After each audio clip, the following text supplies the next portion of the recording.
Okay.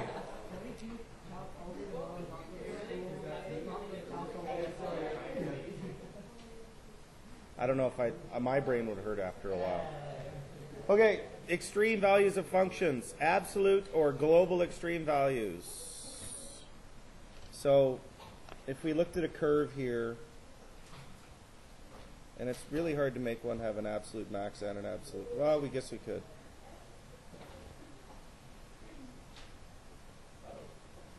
There. There. Woohoo. So you would say the point A is an absolute max. You would say A is an absolute max. And we would say B is an absolute. There you go. Did you talk about that in Math 11? Yes, you did. Okay, so the way we define absolute maximums, the y values at point A are bigger than or equal to all of the other y values in the function.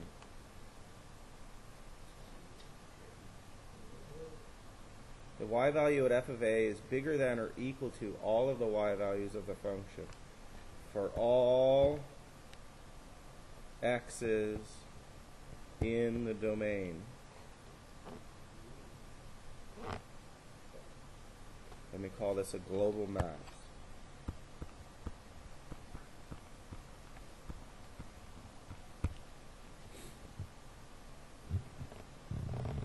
How are you going to write absolute min? Except for there's a point f of b which is less than or equal to all of the x's in the function's domain.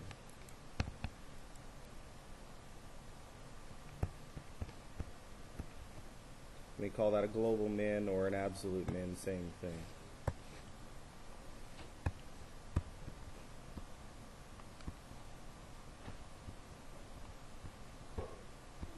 Okay?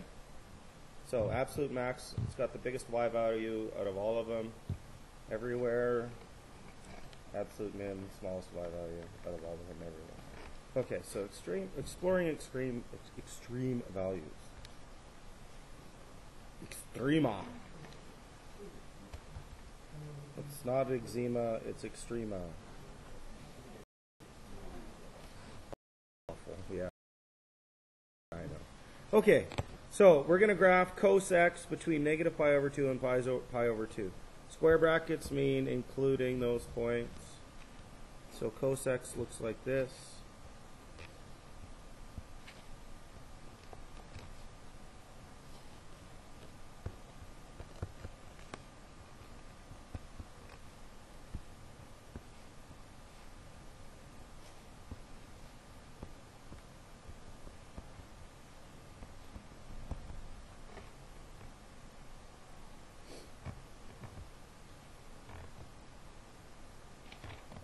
What are the absolute maximums?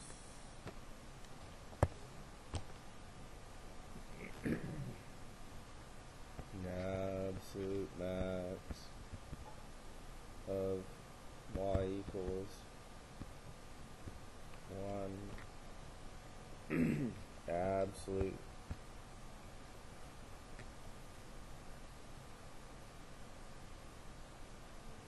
min of y equals 0. Yeah, you wish. In some ways, yeah, it is. The biggest one is the absolute max. The smallest one is the absolute min. It's usually hand shoot up. Mr. Up, there are 2 absolute mins. Yes, that's okay. There are twin mins. No, I'm just asking you about the maximums and minimums on this domain that I drew. Because I told you. Yeah. And then on the graph on the right, it's got an absolute max of y equals 1 and an absolute min of y equals negative 1. Easy peasy lemon squeezy. Okay. So I would like you to graph y equals x squared over the negative infinity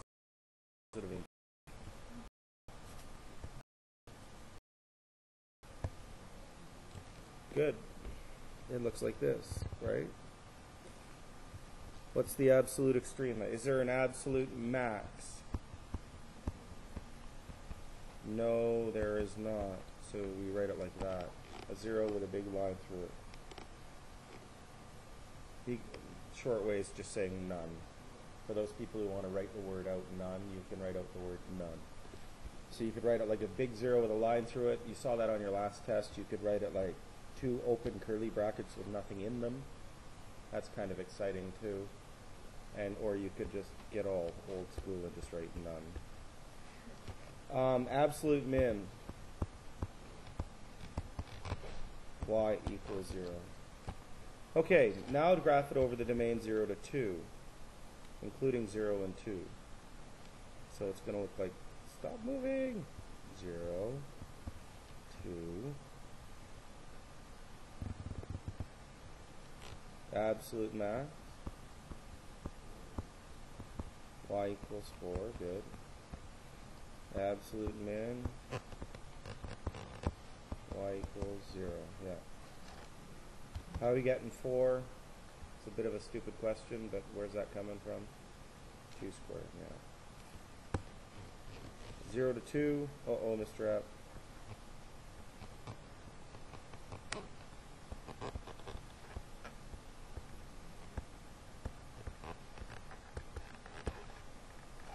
Absolute max 4.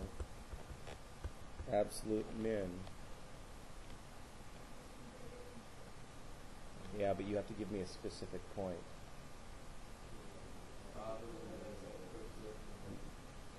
Yeah, 0 from the right, but you can't say 0 plus. It's just you got to give me a y value. Can you give me a y value?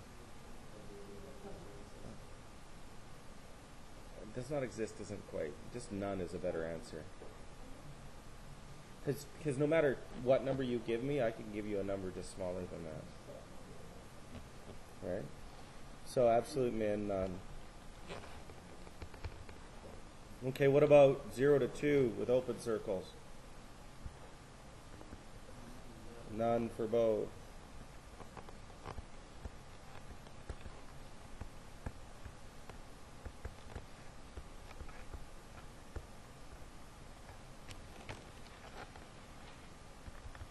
Is that page? You had the sounds of it?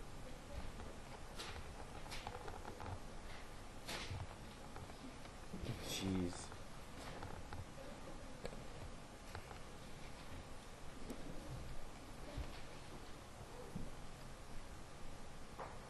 Okay, if f is a continuous function on a closed interval a to b, then f has both maximums and minimums on a to b. So if I graph,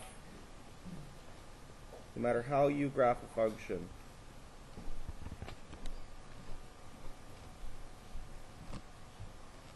I don't know.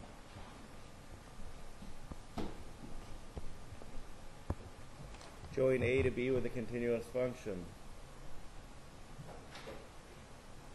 And no matter how you try and join a and b, no matter how you try and do it, there will always be an absolute maximum and always be an absolute minimum.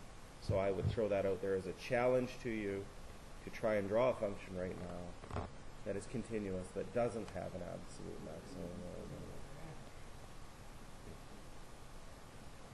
So I mean, usually you go, and this is kind of fun to do with grade 11s because they think they're smarter than you are sometimes. So they would go, doo, doo, doo, doo, doo, doo. And I'm like, no, that's got a max and a min, absolute. Then it's still got an absolute max and an absolute min. It's just 2 absolute maximum. It doesn't limit the number of absolute maximums or minimums. It says it has both. Okay?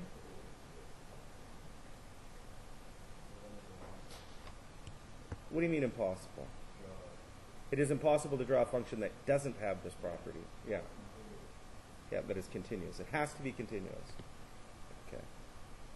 So we can identify them. So that could be the absolute max and the absolute min. But it's kind of fun to watch because some kids will say, but well, what about this one, Mr. App? I guess there is only Well, I guess there's a trivial one that might blow your mind away. A and B. A is the absolute max and B is the absolute min. And then some smart-ass kid in the corner says, but what about this one? I was that kid sometimes. I took that role on with great vigor sometimes.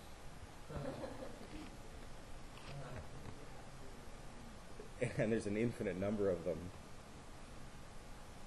That's kind of silly, but anyways, that was I think the word we need to use is non-trivial function, right? Because this one is trivial. Anyways, we'll just put a big cross through that. Okay. Okay, local or relative extreme values. So, what's a local max? Yeah, well, defining by using a not statement isn't always the best way to go.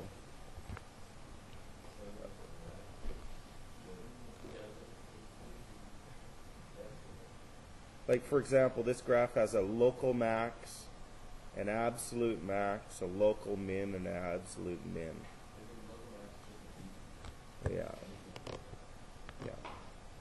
It gets defined like this. F of A is bigger than or equal to f of x in some, see if I can spell, some small domain near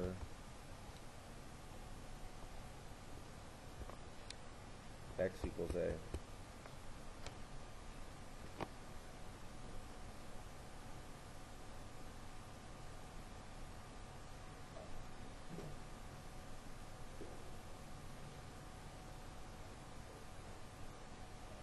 And a, we'll just say a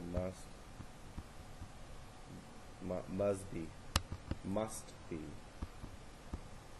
an interior point.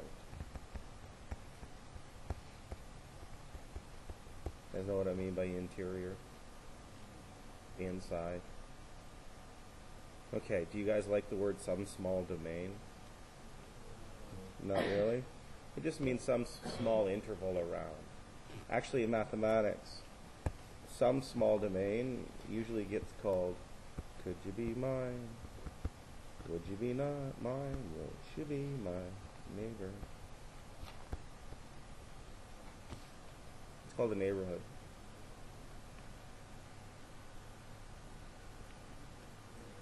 Yeah, chilling in my neighborhood. Yeah. Yeah. Yo. F of X in the hood. Oh, that's brutal. Chilling and illin' in the hood. Okay, here we are. There's B. So F of B is less than or equal to F of X in some small domain, and A must be, B must be an interior point. Yeah.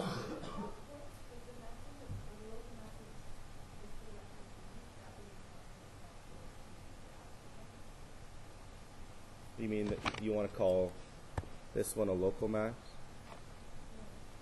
What do you mean, right here? Yeah. I'm just picking random ones. Like this one would be a local, yeah, that's a local min as well. So there's two local max. A is a local max. There's one right here. That's another local max. So local max, local min, absolute max, absolute min, local max, local min, and then just an endpoint. Okay. Must be in some interval, yeah. Interior point. Interior point. Okay. Definition. Critical point. A point is a critical point if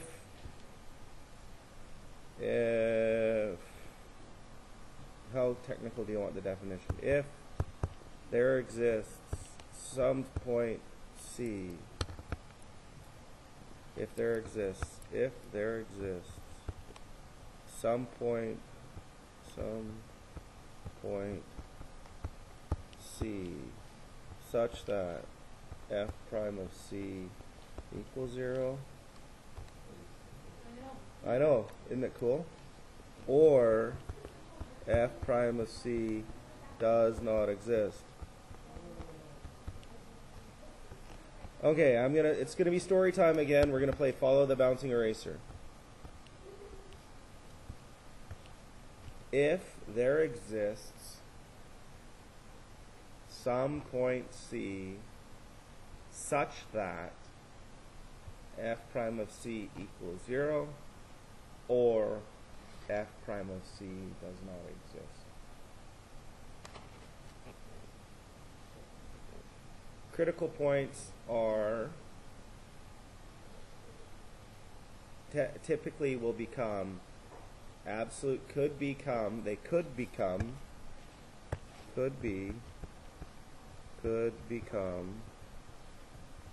abs, max, min,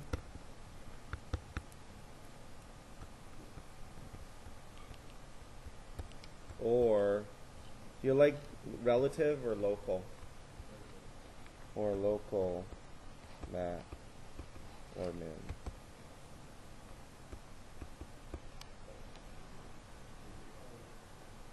Could become an absolute maximum or minimum. Well, they are. They might be, but they don't have to be. I think that's the way.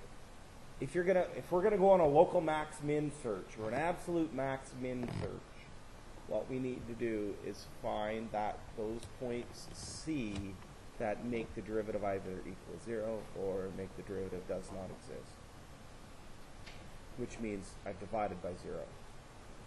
It's only two different things. You'll find out in a second what I'm getting at. So solve graphically. So I would like everybody to graph y equals 2/3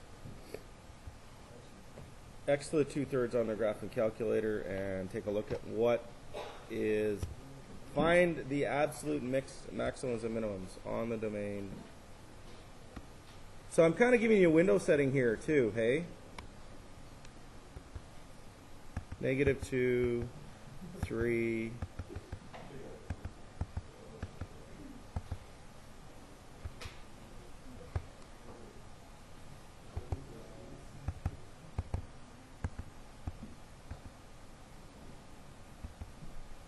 see you.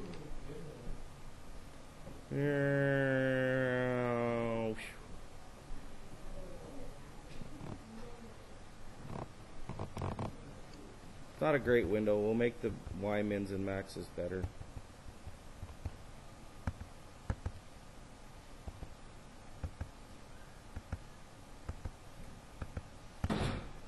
Oh.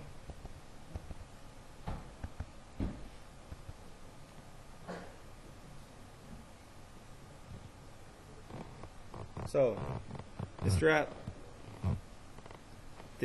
has a critical point where x equals 0. It's called a cusp.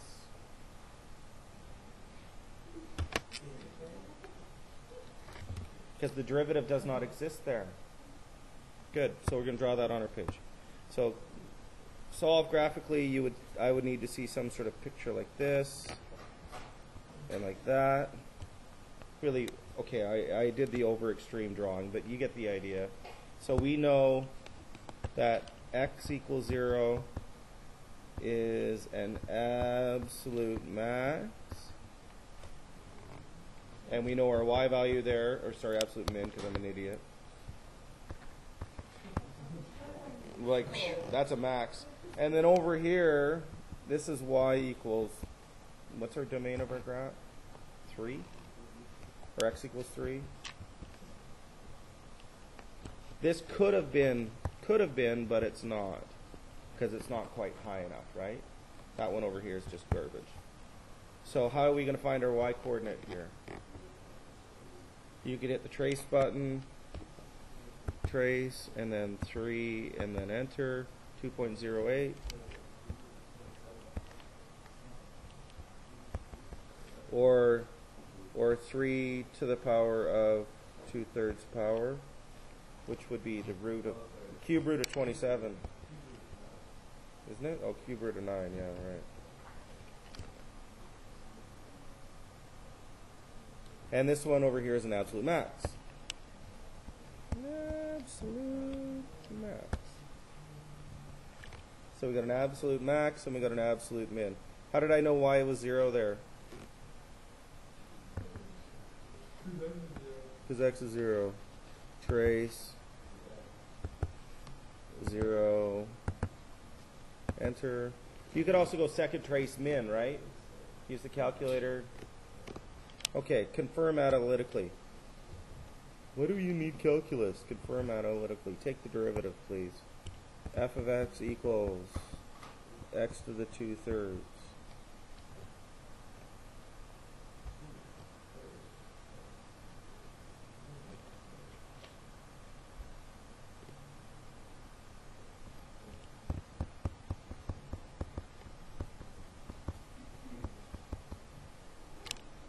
Okay, we got that.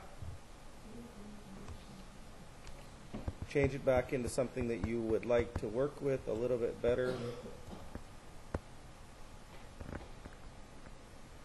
Nice cube root symbol there, Mr. App.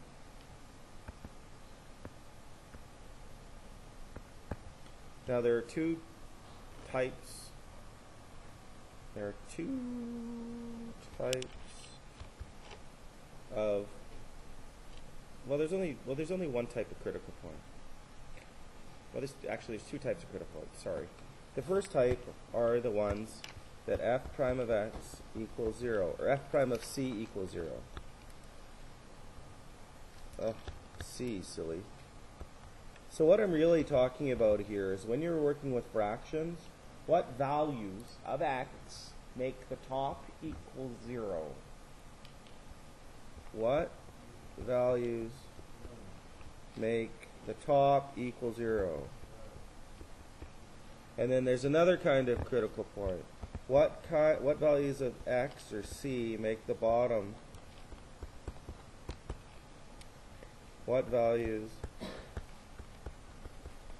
make bottom equal 0?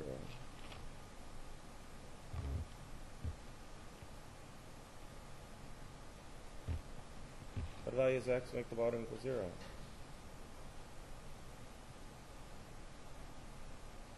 We already know the answer, Mr. F. It's x equals 0, yes? Because the cube root of 0 is 0, times 3 is 0. 2 divided by 0 is really 0.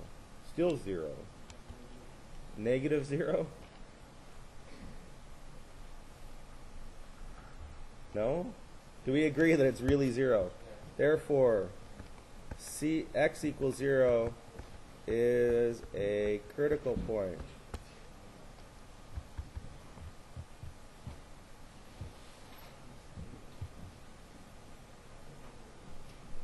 Now what we need to do, did I talk about this earlier?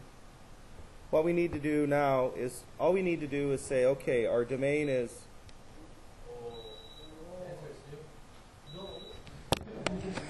why, you know, I'm sorry, I should stop.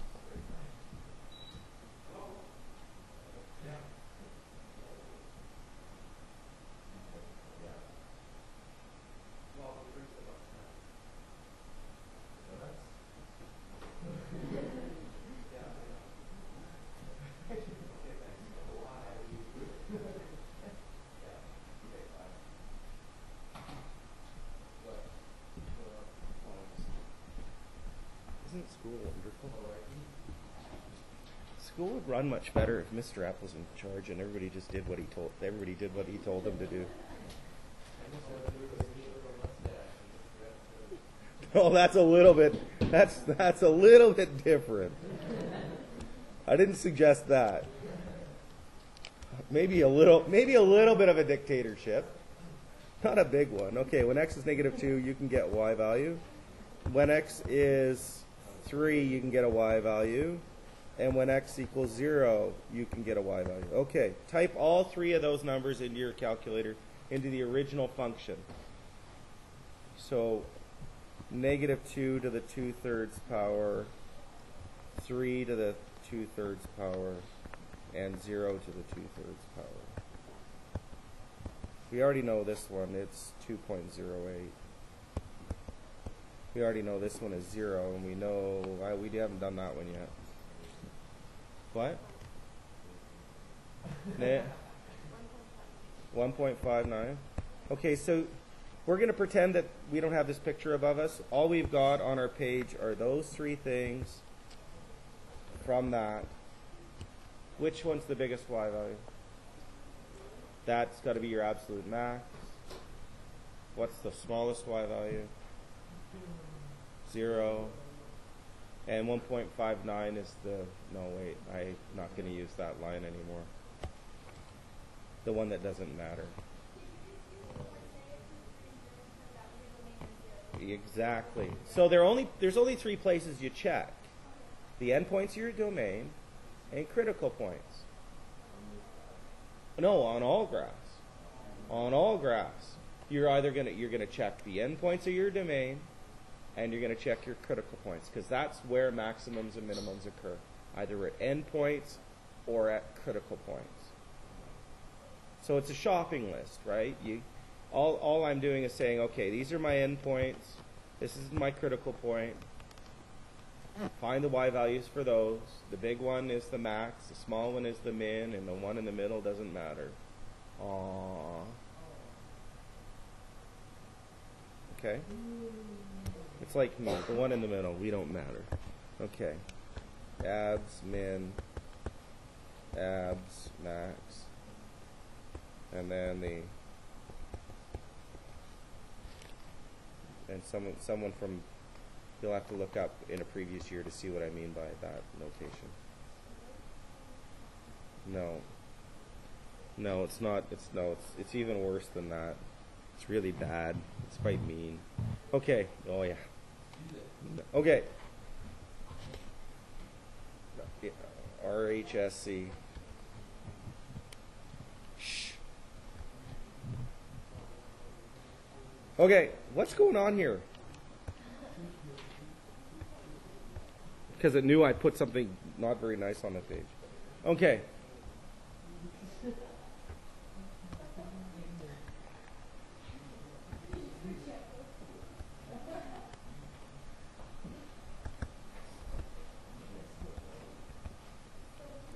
It's so mean.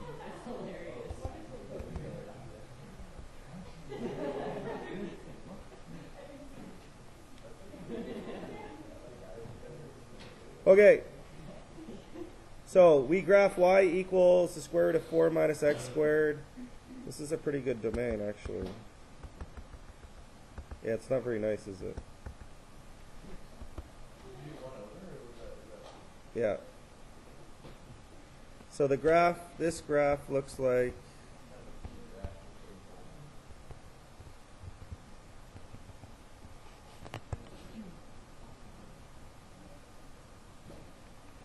okay, so what's the domain? What's the domain of this bad boy? Okay, but I can't draw, so you can laugh and point. It's also could be the window setting.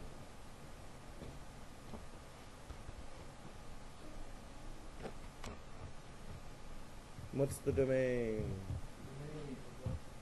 Less than 2 and bigger than 2.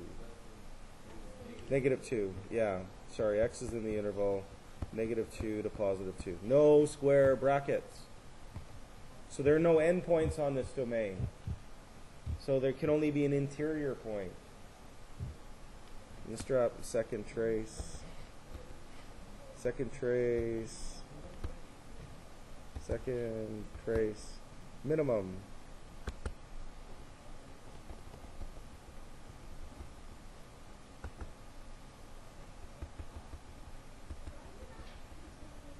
It's going up. It's just because the window doesn't draw.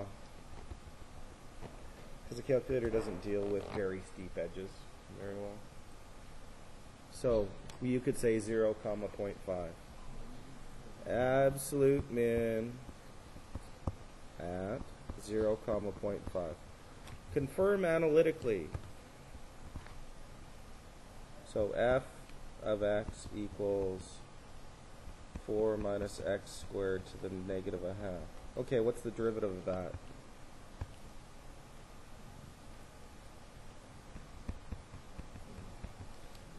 Negative a half, 4 minus x squared to the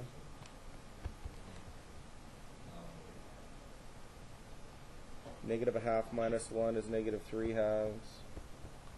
Derivative of the inside. Careful. Negative 2x. Clean that up.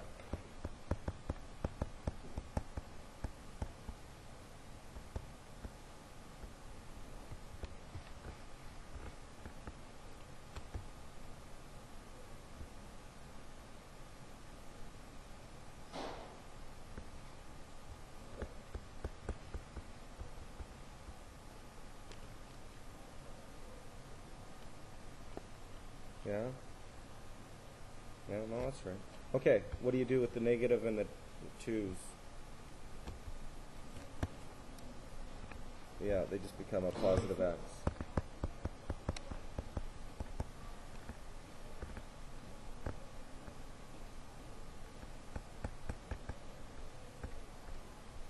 Okay, now there are two kinds of critical points.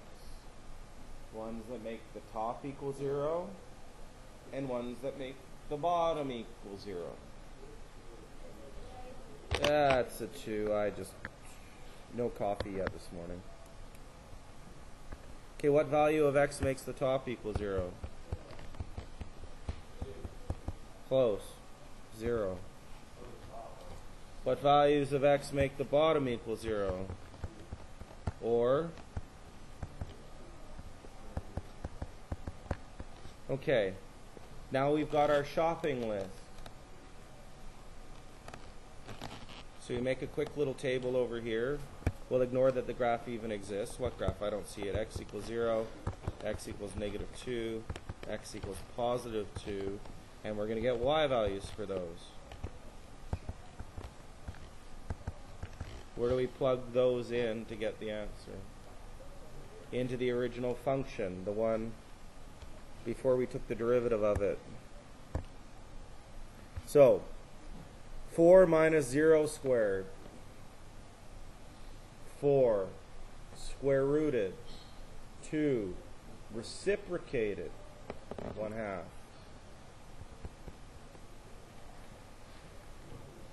I'm doing it without a calculator just so you can see how I'm doing it. Negative 2 squared. 4. 4 minus 4. 0. Square rooted. 0. Reciprocated. Boom. Right? The world ceases to exist. Positive 2 squared. 4. 4 minus 4. 0. Square root of 0. 0. Reciprocated. Now, part of what you should be doing, or at least thinking about right now, is, do I even need to do these two? Look at the domain, kids. Why are you trying to check endpoints of a domain that aren't actually part of the domain? So there's only one answer. We just don't know if it's an absolute maximum or an absolute minimum without graphing it. But we kind of do. Okay, but let's pretend that we don't have the graph there. Good call. Pick a point somewhere to the right of 0, maybe 1. 4 minus 1 is 3. Square root of 3 is, something. Reciprocated, it's bigger than 1/2. But the other way of thinking about it is the square root function is a positive function. When you take the square root of a larger number, you know what I mean? Like, it's got to climb. There's no negatives here on this graph. It has to climb. It can't fall. Okay. What does it do on the third line of f prime of x? So on the right, so 1, 2, 3. What did I do? So this is the first one. That's not the derivative yet. So tell me, right here. So all I did was bring this and put it up over in the front. And make the negative, okay, so the negative means stick it in the denominator, the 3 means cube it, and the 2 means square root it. Okay, let's just finish this. Is this it here? While a function's extrema can occur only at critical points and endpoints, not every critical point and endpoint signals the presence of an extreme value. Everybody graph y equals x cubed in the air with the finger. That's pretty good. Some of you are like...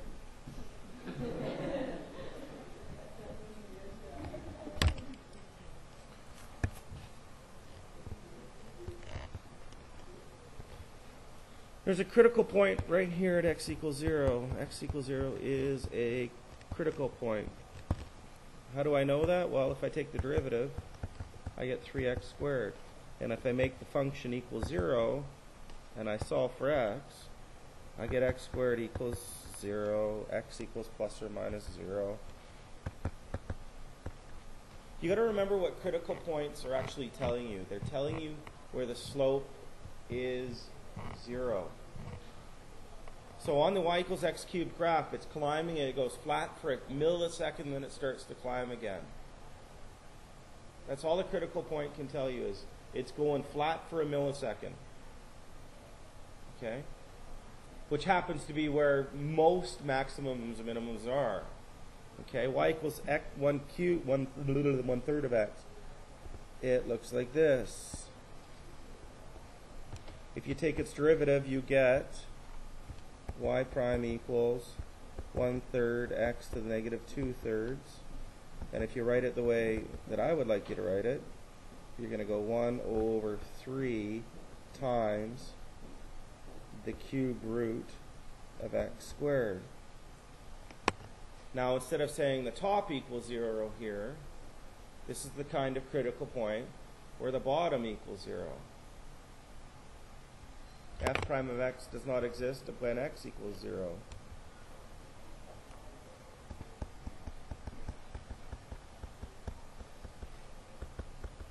What is that called when that happens? There's two different things that could happen here. In this case, it's a vertical tangent. Cusps also have this property. Okay? Sometimes it's just going vertical for 1/10 of a second. Okay? Both of those are critical points, but not absolute maximums or minimums. Okay? All I'm trying to do is give you a procedure that says, if they are going to be somewhere, here's where you should look. Okay? That's all this is about. Okay. See you later. Was that pretty straightforward? Yeah, it's